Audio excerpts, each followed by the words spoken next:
Hola estudiantes, bienvenidos a SER y Estar. This is a screencast to break down the verbs ser y estar, which are two most important verbs in Spanish because they are two verbs that define what we use in English to be. So there are two ways to say to be in Spanish, and we're going to begin with el verbo ser, parte uno. So let's look at the conjugations of ser. Remember, ser is an irregular verb, es irregular. So here is our table, and yo soy means I am, tú eres, you are, él es, he is, ella es, she is, usted es you are in a formal situation. And remember, es can also be is when you are talking about an object, which we'll talk a lot about in this, we'll use often in this screencast. Nosotros, nosotras somos, we are. Vosotros, vosotras sois, you are, only used in Spain to talk to a group of people informally. You all are. Ellos son, ellas son, they are. Ustedes son, you all are. Used around the world and only formally in Spain.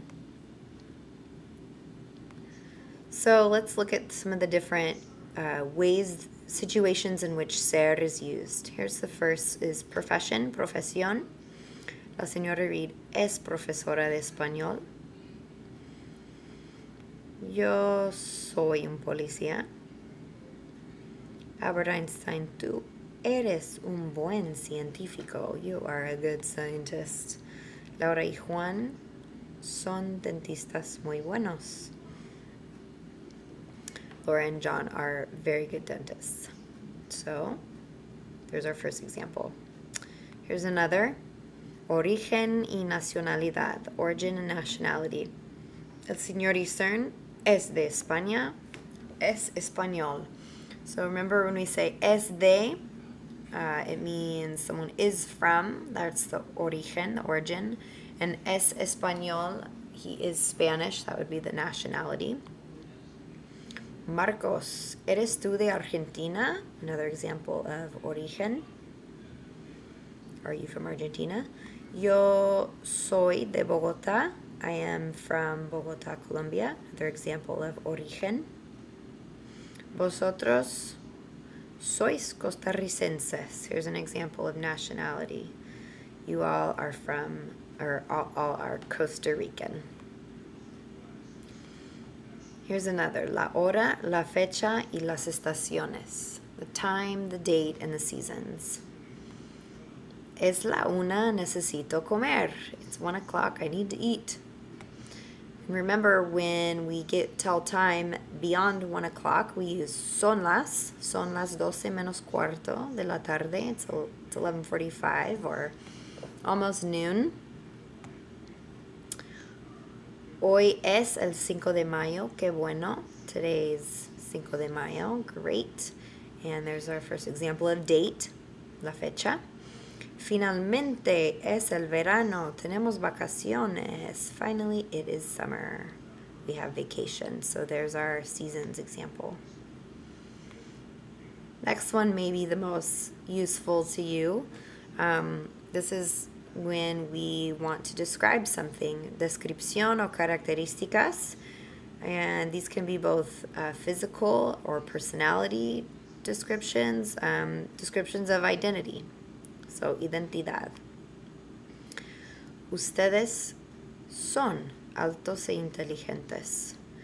You guys are tall and smart. La casa es mediana y bonita. The house is medium and pretty. Yo soy una estudiante de inspirar. I am an inspired student. Here's an example of identity. Tú eres una mujer rubia, guapa, pero muy antipática. You are a blonde woman. There's a physical characteristic. Pretty, physical, pero muy antipática, but very mean. It's her personality. We also use ser to talk about the location and time of an event. So ubicación or locación means location, and tiempo, hora, time, hour of an event. Las fiestas son en la casa de Juan y Pepe. The parties are at Juan and Pepe's house. La fiesta es a las 8 de la noche. The party's at 8 o'clock at night. La boda es en el Parque de Bidwell. Es a las 4 de la tarde. The wedding is at Bidwell Park at 4 o'clock in the afternoon. So just a side note that this use of ser is one that I know confused me when I was learning Spanish. I tended to think all things involving location, locación, were estar. But just remember, when we're talking about an event, you would use ser. We also use ser to talk about what something's made of. So hecho de means made of, el material de algo, the material of something or what something is made of. Las botellas de agua son de plástico. The water bottles are plastic or are of plastic. El pupitre de la clase es de madera. The classroom desk is wood. It is of wood or made of wood. La estatua es de piedra. The statue is of stone. And one more, posesión. We want to talk about possession, who something belongs to. Esta no es mi camisa. Mi camisa es roja. This isn't my shirt. My shirt's red. Los pantalones son de Juan. The pants are Juan's. La pizza es nuestra, no de ellos. The pizza is ours, not theirs.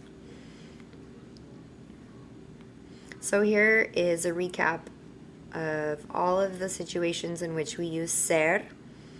And maybe pause the screencast and look at these and see if you can think of an example of each or describe them to yourself, a situation in which you would use them before going back and looking at the other parts of the screencast or your notes. And get ready to look at the verb estar in the same manner in the situations in which we use estar to say to be. And then we will begin comparing the two. Gracias. Adios.